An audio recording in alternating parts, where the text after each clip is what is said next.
You're listening to the Build Brand Podcast, brought to you by Current Technologies, where we talk all things creator economy, social commerce, influencer marketing, and more.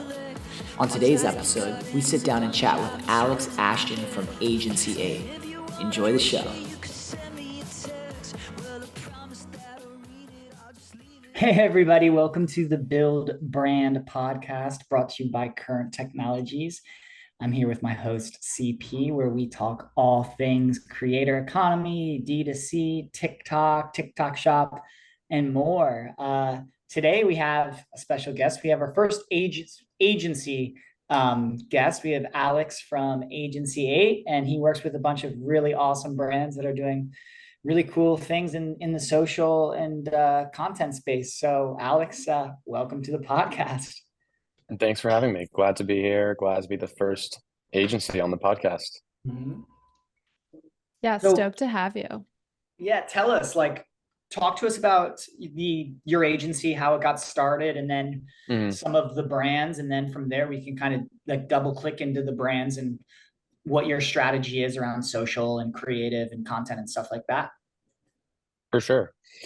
So I'm one of the co-founders of Agency 8, and the story of how we got started was my business partner, Ori Kaminsky. She's been doing influencer and gifting and seeding and community growth for her entire career. Started at Parade, and obviously gifting and seeding was a huge strategy there, and then continued doing that all through college and for a bunch of different brands and agencies when she graduated. And then we've been friends in the city and got pretty much reconnected because my last company became one of her clients. And at the time, the agency was similar. We were still doing gifting and seeding, but she was doing other things as well around community.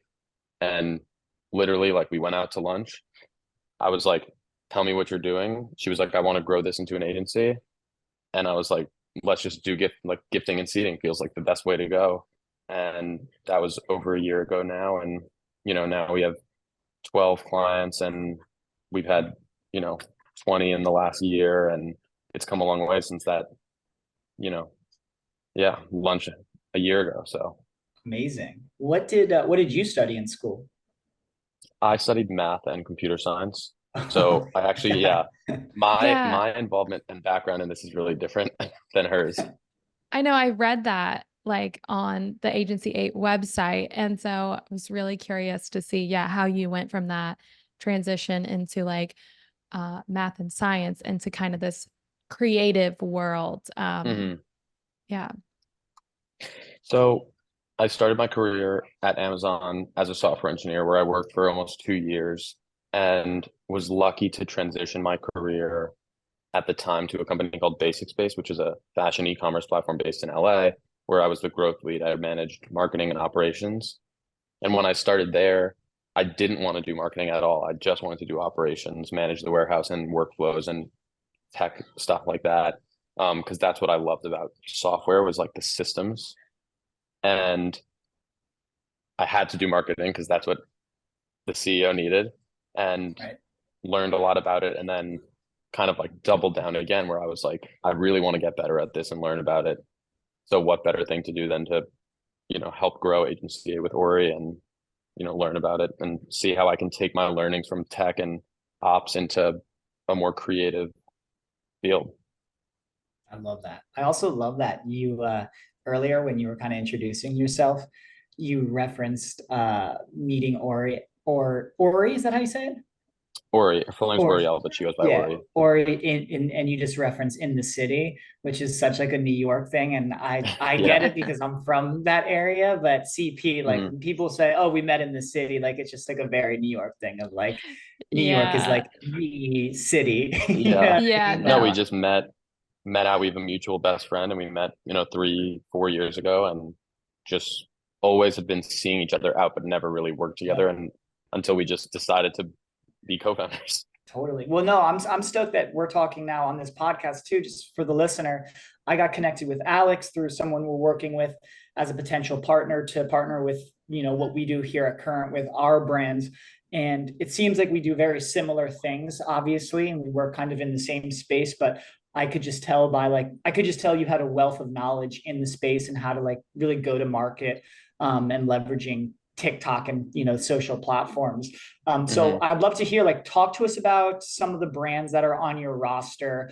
Also, I'd love just to also like hear how you guys acquire, like, just like strike those deals with brands, because it's interesting. Like, I've always been on like the BD sales side of like software platforms and running influencer campaigns, right? Like going out, like first things first is go get budget from brands.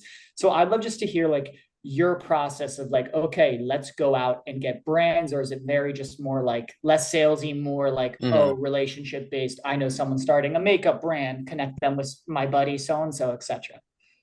Yeah. I think we're definitely trying to figure that side of the funnel out. I think when we started, it was really just ironing out all the kinks in our service and improving that as much as we can, growing the team, figuring out different offerings. And we've been very lucky to just have really great word of mouth from our other clients. Sure. Like 90% of our clients are referrals Yeah. from Mhm. tech, platform partners or mostly other clients.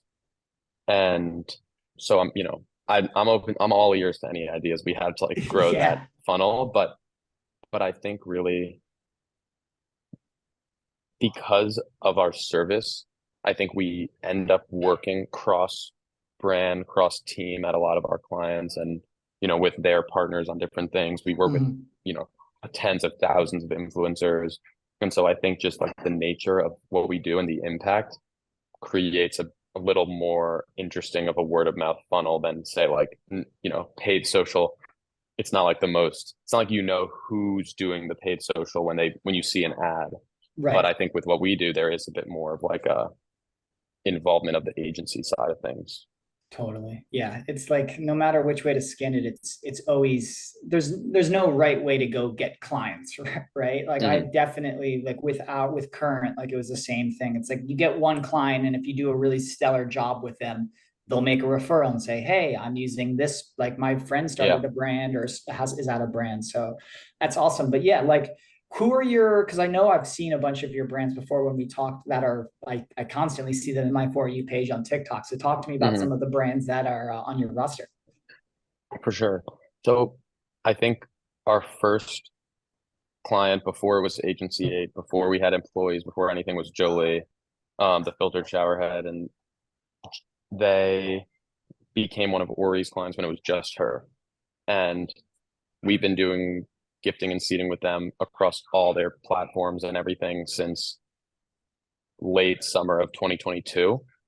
And I think that was really the case study for this whole service. Like Ori's been doing gifting and seating at Parade and the other companies, and it's worked well at other places. But I think with Jolie was the first time I really saw how you can outsource something through an agency like this and have it be really successful and have a really incredible, scalable, and sustainable like investment into something for an earlier brand.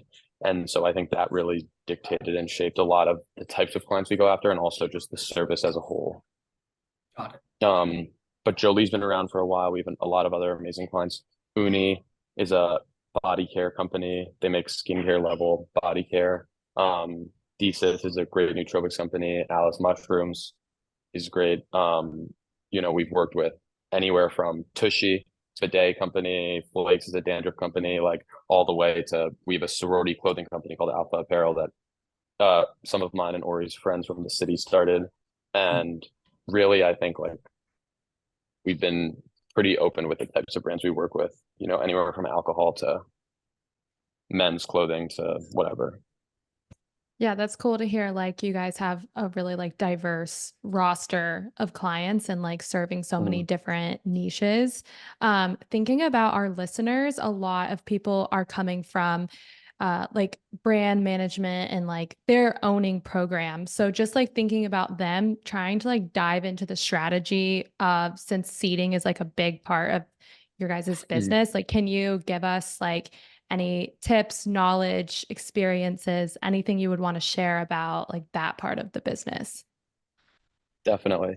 I mean, I'll definitely give you the tips and everything, and then I'll tell you all the ways we do it the best because I think, and I'm doing a webinar with a platform we use called Archive, which is a Okay. UGC tracking platform. And one of the things we're talking about is, and this is why we even started this, gifting and seeding is such a great thing for early brands to Mm, outsource, because to do it well, it needs to always be on. I think Mm-hmm. like mm, anybody who's done it, this is something I think a lot of listeners will relate to, and a lot of clients who come to us will say this, like, oh, we tried gifting and seeding and it took so long, and we only sent out like 40 gifts and like nobody posted, because you really have to always be in the DMs. Like, people respond at different cadences when they get back to you. These are people you've never really worked with, so you have to kind of like be very communicative to get the results you want, and that just takes a lot of time. And I think when you're balancing this with other things for the brand, it's easy for something like this to take a back seat,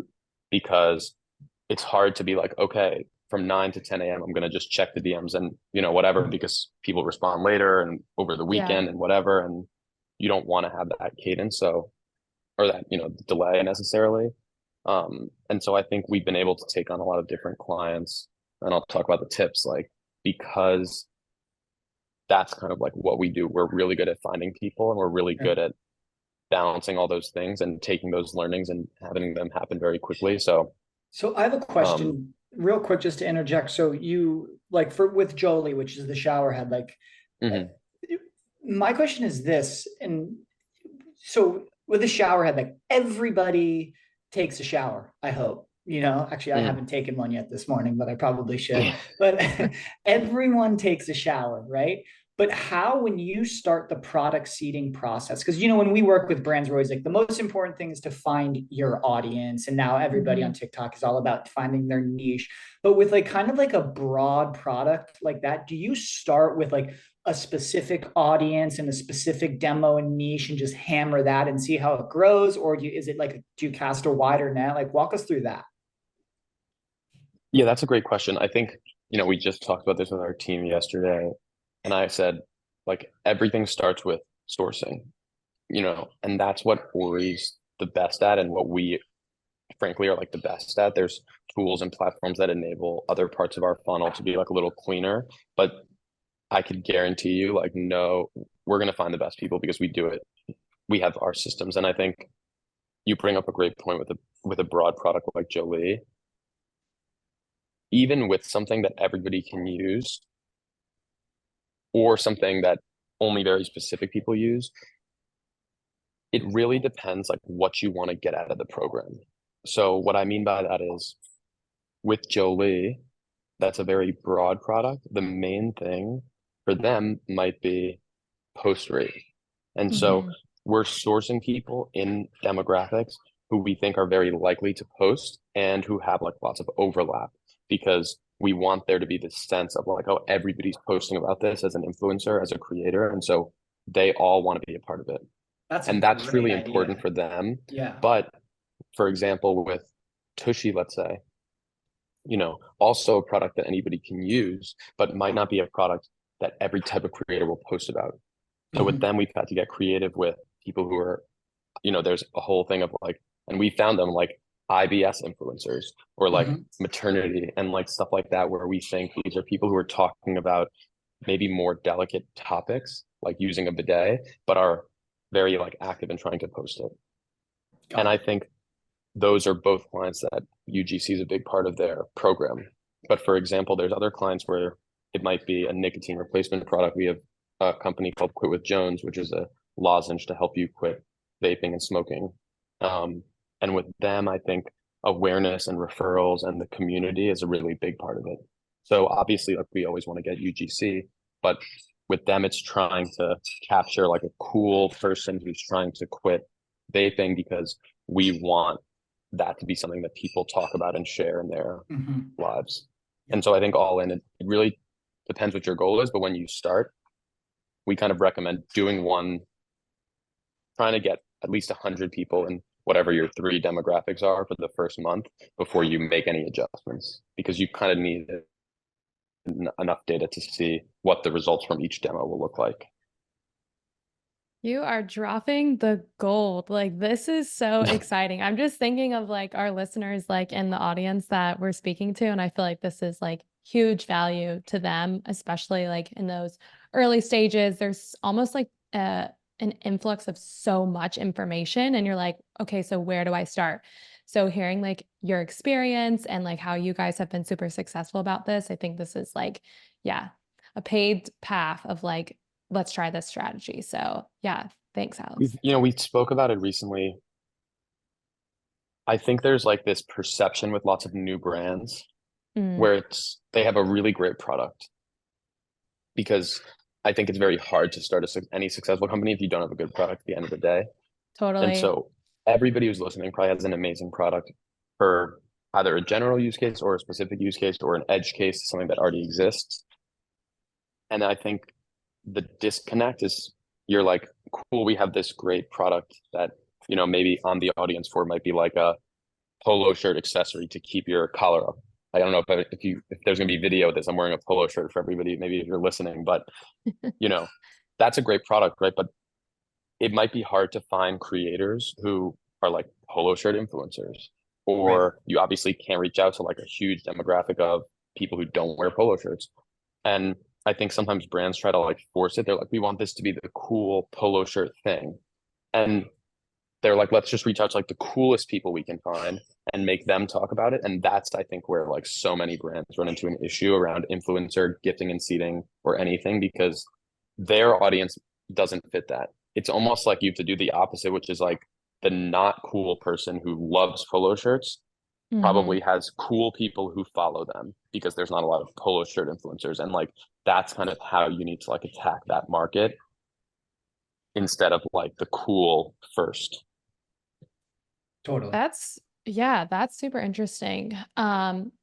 Speaking of like, I know some of the brands that you listed off might not qualify for like TikTok Shop, just like based on their product. But for the ones who do, have you guys started to also like dabble into TikTok Shop at all? Or like, what are your Mhm. thoughts on that space now? Like coming onto the For You page is now, everything is like a clickable link into the shopping experience. Yeah. TikTok Shop is great. I think it's really early and we're still learning how to use it, and so are our brands. We have a couple brands that we help manage the influencer flow and the gifting and seeding flow through TikTok Shop, and Mm-hmm. affiliate there. And I think in general, and this is kind of like the other tidbit that I think brands struggle with, it's when you go really heavy onto any platform or any service like a TikTok Shop or anything like that, without really having like a baseline or knowledge before, it can be a little bit slow and I think like painful to get that going. I think there's like this idea that like the platform's going to solve some of the problems that maybe lie Totally. in the brand side, Yep. like questions that they haven't answered. And um, so I think we've seen really great results with TikTok Shop with our clients, but I think only the clients where we have like a really great baseline and we can say like, let's take this whole cohort and move them over here and Yep. run the strategy a little differently.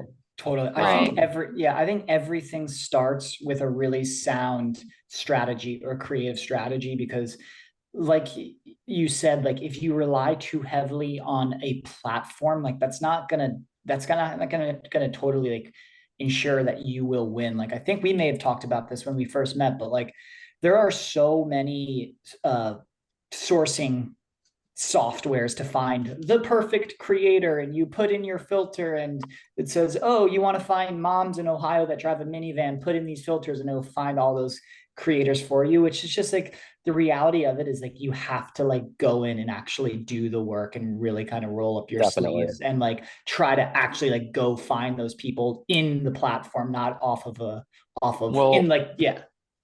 it's because when we sell our service and the way we view it, we don't do UGC creation. We do gifting and seeding. We don't do like we do influencer. We wouldn't call it that. We call it community building. And I think that the reason we call it community building is exactly the point you're trying to make. Like once you're in a platform, it's very transactional. You might gift and find somebody who's gonna love your product and you might work with them. Yep. But at the end of the day, it's not the same as having an organic person added to your community. And I think it shows. It's one thing that's really hard to track. That's like probably our biggest struggle. And I think generally the struggle with gifting and seating. I'm sure a lot of people listening and brands listening will ask that question, and we hear it all the time. Like, how do we know this is working? Yep. And you don't always know it's working.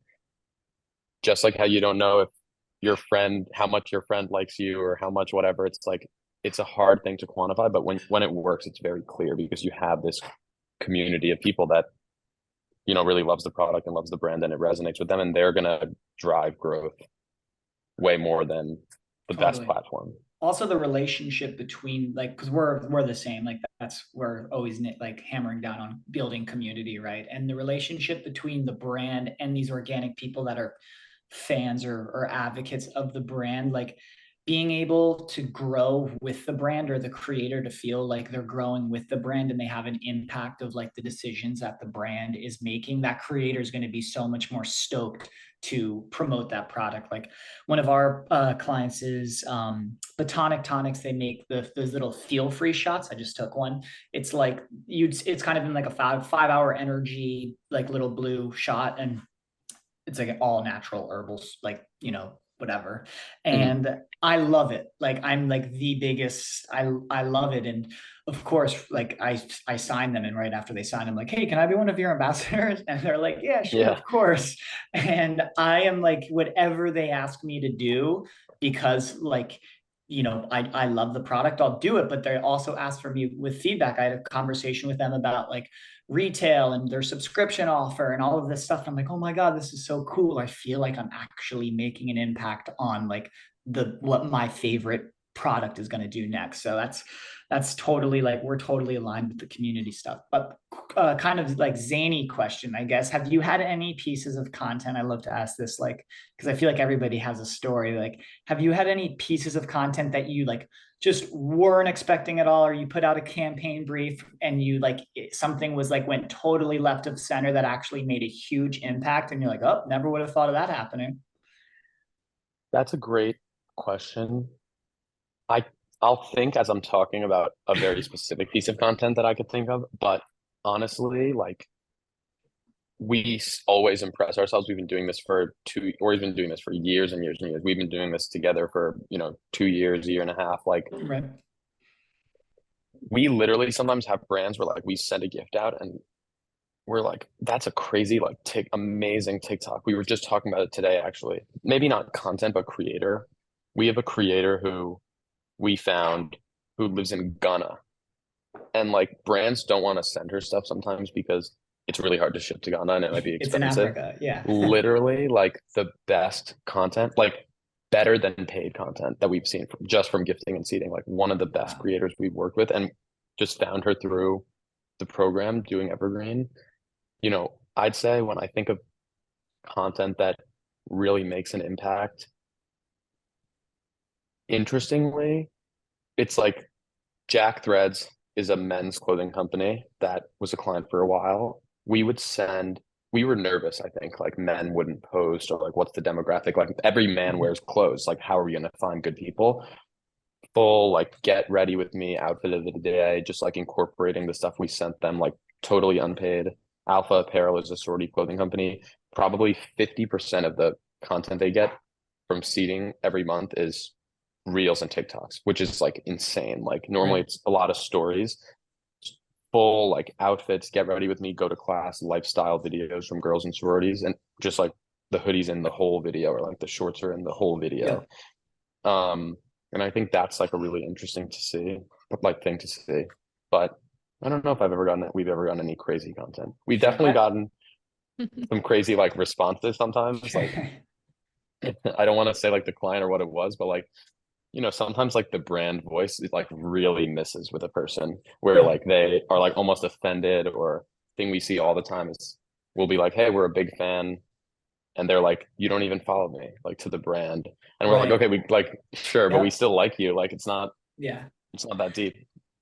I think another thing, just because we were both kind of in the same situation where like brands are trusting us to help grow their program or their product or their brand awareness. But there's kind of that old saying that like the cream always rises to the top. And it's like sometimes with brands, it's tough because you can do a huge product seeding initiative and people might not like the product, and it's a really difficult thing. It's like, we sent this out to 500 people and we have 5 pieces of content that are worth using. So I always try to like remind the brand. It's like, we'll do this, but like, we got to make sure like the cream rises to the top. Like, they got to like it in the first place, No, that's a great point. So, Yeah, I think you can still look, if that happened to us, like the gifting and seating thing, then you get product feedback, like you get user feedback, you treat these people like a sounding board, like the community, and like engage them that way. And if they have issues and you fix them, then you've won them over like doubly. And so I think there's always like an opportunity, if you're doing this out of genuinely wanting to have your brand loved by people, like you have to just figure out how to get those values out of it, those results. Totally. Well, at the end of every episode, we always ask the same 2 questions, and it's been really cool to see like how the answers like vary in so many different ways, but also like how everyone there's some similarities as well. So one of our last questions, Alex, is what do you think the future of the creator / influencer, or in your case, community building space is? I think,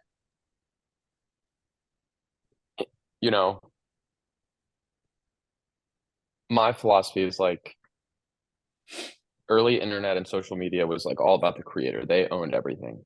And then TikTok and Explore page and everything shifted that focus to like algorithm, where now you still follow people, but like you're part of a niche, and then the algorithm feeds content to that. And when I think about what's next, I really think of like the space we live in right now is everybody's in Times Square or wherever, but Times Square is the best because New York City is the best. And everybody's looking at the ads, like everybody's just looking at those boards. And you can pay to be on there, and that's like the paid social. You can have like a really engaging one that's like in a different area. And what we do, and what I see the future of all of this is like brands need to go and like tap people on the shoulder and be like, turn around, like, let's go. I have this other thing going on over here. I think you're really going to like, and like kind of remove them from that space in a way. And I always think about gifting and seating is like, you're in the mall and somebody literally comes up to you and is like, try this. I think you'll really like it. And when something's right there in front of you, it's like, you only have the choice to take it or not to take it. Right. You're not choosing between like 100 things. And so I think, like, to sum it up, it's about the next phase is like, you have this community, you have these people, whether it's influencers or whatever, and you need to figure out things that are meaningful to them, that are going to make them want to share what's going on and what the brand's doing more than anything else, because they like love it. I think that's like the only sustainable thing. That's so interesting to think about, almost like, with the pandemic and the way things have been going just online, like everyone, I mean, all of us right now are like talking through Zoom and like, meeting virtually. So it's really cool to hear like maybe these like in real life experiences are going to become way more valuable, where someone's like you said, meeting up in person, like gifting, like is an in-person thing. And then maybe they're sharing field their marketing. story. Like, I really think like events, like, it's things that are ultimately hard to track, but the way I describe it is like, because it's hard to track, it's much less competitive. Right. Like, it's not like we're competing in somebody's DMs to send them a product. It's not like you have like 100 people DMing you. You have like one saying, I want to send you something for free. You're going to say yes. Versus like the new consumer is trained to see through ads and influencers and everything like that. So yeah, I really think it's just going to be like almost doing things in a counterintuitive way. And you see it with, by the way, like Mischief is a great example of like doing this really well. Like Mischief does really well because people are like, this is crazy, I need to talk about this. Like, or I'm like missing out. They don't run like crazy ads and everything like that. It's like you see it because someone told you about it. Right. That's so cool. Well, I'll leave it to Johnny to ask our last question then, and then we'll wrap. What is your zodiac sign? I'm just kidding. I actually am interested to hear what that answer is. Well, I can answer. It would be Cancer. Okay, so you're Okay. Cancer. Figure we could tell immediately. Yeah, of course, you knew that, right? You wrote it down. Yeah, what are your thoughts on just the social commerce space? Like, because obviously now with, we're just big TikTok shop advocates, and obviously with Mhm. Meta and Amazon, and yeah, just what's in terms of the social commerce space, what are your thoughts? I think honestly, like huge fan. I like love I love getting fed ads. Like I'm the worst. Yep, I'm like the best target for consume like brands. same. Like if you want to market, if you want to have good like lower your CAC, just put my email in your Yep. marketing funnel because like I'm gonna probably buy it. I'm so susceptible to that. But honestly, like it's fun. It's like every day you're in the mall like you were, or like in a store as a kid, like, or even you think about like going to Staples or like those random stores. Like what was fun about Staples was like there was just so much stuff there you're like Yeah, that you don't need. And now I think it's just great because like you see these super specific products that the algorithm helps feed you, and you could just buy it right in the app. And like my new favorite app, I think this is like still a missed opportunity. The Shop app that Shopify makes. hmm, When you check out and it says like pay with shop, I have Oh, the app downloaded and I I do actually like too. search it. I love it. It's so great. It's like so fun. The reward incentives are great. Like it's really easy, quick. Like it It I tracks like don't buy everything, stuff like if it doesn't have, shipping. yeah, it's the best. That's totally. like my favorite. So yeah, super, super in support of like social commerce. And I think like that's where if you're not doing that as a brand and because you're worried about like missing the capture of your email funnel on like your website, you're just missing out on people who are going to love your product. Totally.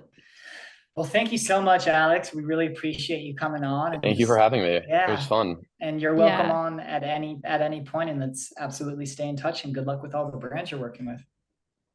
Yeah, thank you. You too. And can't wait to hear this and all the other guests you have. And yeah, it was really Cool. fun. Thanks so much. Amazing. Thanks, Alex.